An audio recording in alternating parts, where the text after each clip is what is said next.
এত উপদেষ্টাদের রদবদল হচ্ছেন, তিনি কেন কোথাও মানে তিনি কেন পদে শপথে একদম শক্তভাবে বহাল আছেন বলতে পারেন? না, উম, তিনি কিন্তু আপনার ব্যক্তিগতভাবে তিনি খুব সৎ মানুষ, এতে কোনো সন্দেহ নেই। তার আপনার কি বলে, ইচ্ছারও কোনো ঘাটতি নেই, চেষ্টা করছেন সেটারও কিন্তু আপনার কোনো ঘাটতি আমি দেখছি না। কিন্তু সমস্যা যেটা হচ্ছে কি, একটা মহল তার বিরুদ্ধে একটা নেতিবাচক প্রচারণা চালাচ্ছে, এটাও কিন্তু আপনার ভাবতে হবে। মানে আইন শৃঙ্খলা পরিস্থিতি ভালো নেই, স্বরাষ্ট্র মন্ত্রণালয় কাজ করতে পারছে না, অ্যাডভাইজারের দিকে আঙ্গুল তোলা হচ্ছে, তো এর ফলে এটা এটা একটা অন্য ধরনের আপনার একটা মানে আমার ধারণা যে একটা একটা অন্য মতলব আছে, এতে কোনো সন্দেহ নেই কিন্তু। আমি তো বলেছি মানে উনি, আপনি মনে করছেন যে স্বরাষ্ট্র উপদেষ্টা যোগ্য? ওয়েল, আমি কিন্তু প্রথমে বলেছি তিনি যে প্রতিষ্ঠানগুলোকে রান করার দায়িত্বে আছেন, মনে রাখতে হবে এই প্রতিষ্ঠানটা কোন প্রতিষ্ঠান। পার্টিকুলার পুলিশের কথাই যদি বলি, এই প্রতিষ্ঠান সেই প্রতিষ্ঠান যে প্রতিষ্ঠানের মধ্যে এ- প্রচুর পরিমাণ আপনার খুনি পুলিশ অফিসার ছিল। আওয়ামী লীগের একেবারে আপনার এজেন্ট হিসেবে তারা কাজ করতো, তাদের পেইড লোক, তাদের দলের ক্যাডার। তারা আন্দোলন দমাতে চেয়েছে, বিরোধী মতকে দমাতে চেয়েছে, সোজা কথা পুলিশ লীগ ছিল। এই পুলিশ লীগের সবাইকেই কিন্তু এই মানে আপনার বর্তমান সরকার কিন্তু আপনার বাদ দিতে পারেনি। এমনকি যে সমস্ত পলাতক পুলিশ আছে, পলাতক হাসিনা পলাতক লীগের, পলাতক পুলিশ লীগেরও তো বেশ কিছু মেম্বার আছে, যাদেরকে আমরা প্রত্যেকে দেখতাম যে একটা ডেট দেওয়া হলো যে এই ডেটের মধ্যে তাদেরকে জয়েন করতে হবে, নাহলে তাদের বিরুদ্ধে আইনত ব্যবস্থা নেওয়া হবে। কিন্তু পরবর্তীতে আমরা যারা যারা যোগদান করেনি তাদের ছবি সহ নাম সহ পত্রিকা বা মিডিয়াতে বিজ্ঞপ্তি দেওয়া উচিত ছিল।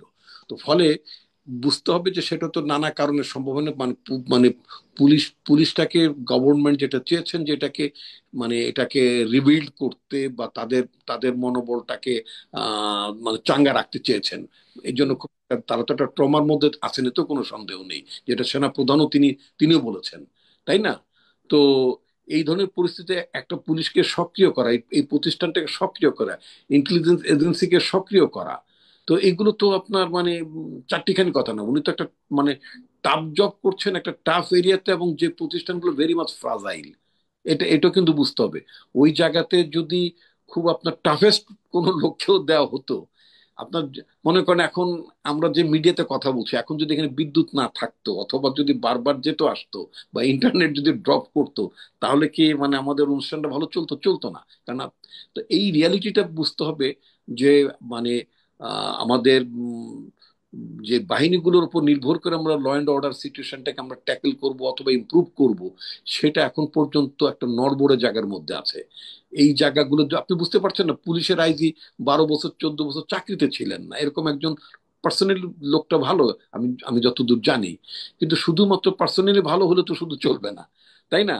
তো তার তার তো সাপোর্টিং টিম, তার ইউনিট, তার মেম্বার্স, তাদের উপর ডিপেন্ড করে তো তাকে কাজ করতে হবে। আপনি অনেকদিন দেখেছেন যে ঢাকার পুলিশ মানে ট্রাফিক ব্যবস্থা ভেঙে পড়েছিল, ছাত্ররা এসে কাজ করেছে, অন্যরা এসে মানে ভলেন্টারিলি তারা ট্রাফিক সিস্টেমটাকে সাহায্য করেছে। ওই জায়গাটা, যদি ওই জায়গাটাতে আমরা নেই, ওই ওই জায়গাটাতে আমরা নেই, কিন্তু খুব যে একটা ভালো জায়গায় গিয়েছি তা না। পুলিশের ট্রান্সপোর্টও তো নাই আজকে দেখলাম, মানে তাদের মুভমেন্টের জন্য তাদের কিছু ট্রান্সপোর্টও মানে কিনতে হবে, অনেক লজিস্টিকের সমস্যা আছে। সুতরাং আপনার ঢালাও ভাবে একটা আইডিয়াল সিচুয়েশন চিন্তা করে যদি আমি যদি হোম অ্যাডভাইজারকে যদি সমালোচনা করি, তাহলে বোধহয় খুব ফেয়ার হবে না তার প্রতি।